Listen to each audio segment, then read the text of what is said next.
which is the Nigerian Police Force and other security services, including the military. That is purely the only difference. Now, we find ourselves in an uncharted territory where the executive wants to influence the choice of who heads the judiciary.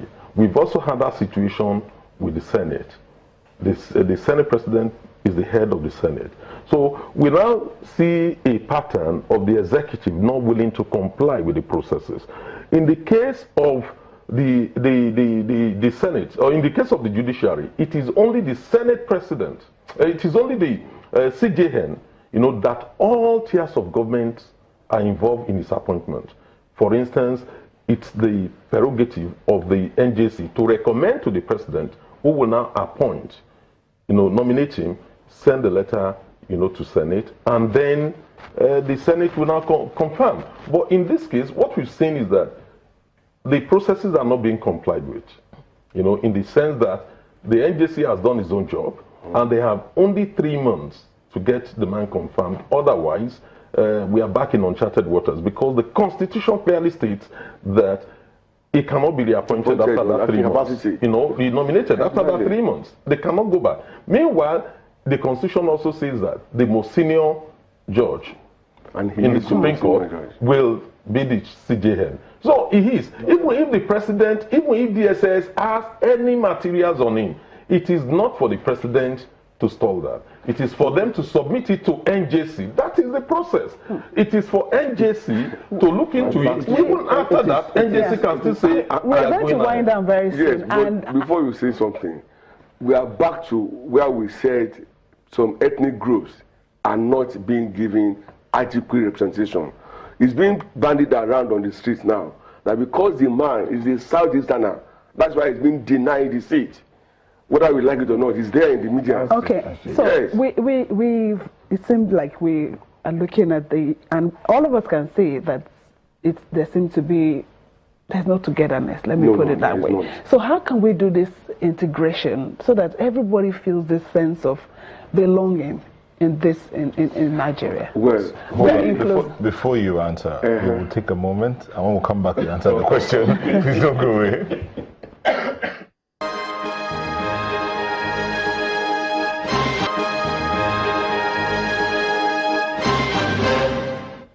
Welcome back. Okay. And we were talking about national integration. Right. Yes, togetherness, oneness. How are we feeling it? How can we achieve it? Right. Off air, my brother said we are not. How did you say it?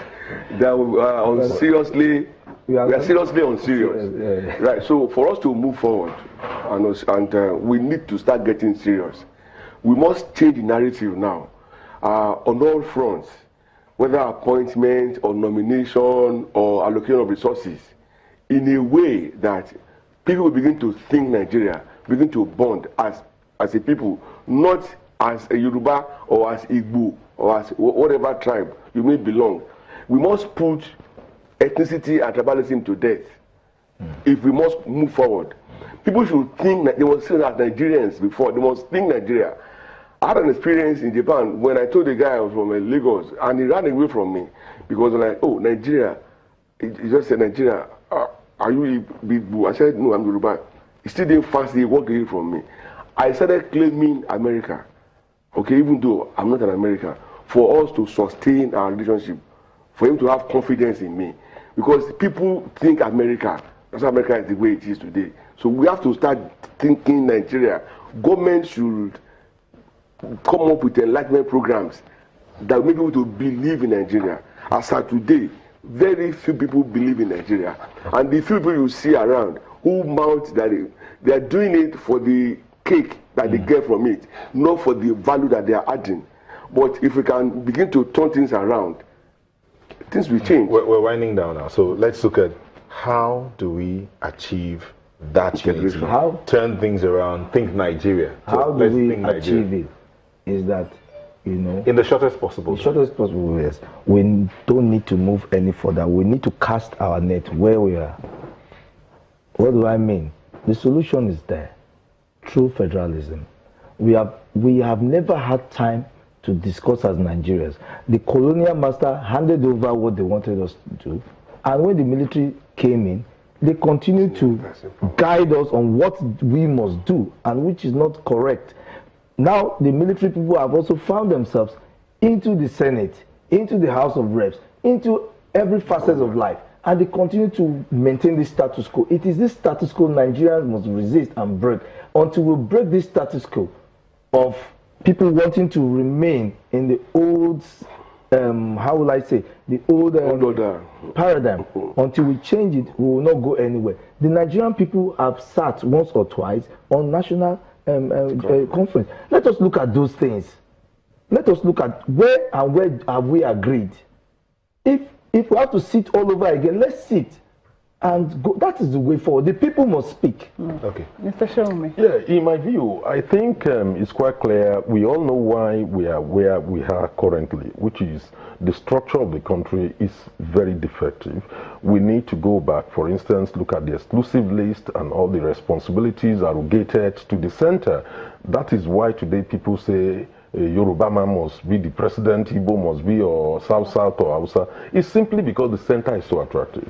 Why don't we devolve the responsibilities, to the regions or to the states in a way that everybody would, aspirations and yearnings will be met. The only reason why today our unity is being threatened, is not as strong as it should be, is because many of our people do not see themselves as stakeholders in their own country. They do not have any stake in the economy, and they think they need to blame somebody at the center for that. But if you devolve responsibility, government will be held more accountable. Look at any state in the country today. People look forward to their state government for deliveries, on whether roads, schools or anything. They don't look up to federal government to do that. We only think federal government should be responsible for national security in terms of the defense of the country, for foreign representations, rather than getting involved in who runs which school in Ajegunle or in Port Harcourt. That we need to look at that so that people can now look more to their own community, to their leaders, and say, look, you are not meeting our aspirations, and hold people responsible. Okay. So I think we need to restructure the country. Okay, Mr. Rio, I know you've said something earlier, but it just crossed my mind now. What is it that is still binding us together? Because there's something. It's not all gloomy. Well, it couldn't have been all gloomy. One-on-one, when we meet as individuals, we flow. And that has kept us together at a level, in a way. But looking at the political structure, until we meet the center, unattractive. Okay? If you devolve responsibilities, you also devolve income, the wealth. People will stop looking up to Abuja as the big deal. When you know that your state, you can make things happen. I don't have any business being in Lagos if I can make it well in my state. What am I doing here? Can we get us to stop thinking like politicians and think like citizens? Yeah, so we should begin to look in that direction, which again is saying regionalism and true regionalism. They mean the same thing. Forget the grammar, it's all semantics. Let the states be empowered. That way the councils can also be empowered.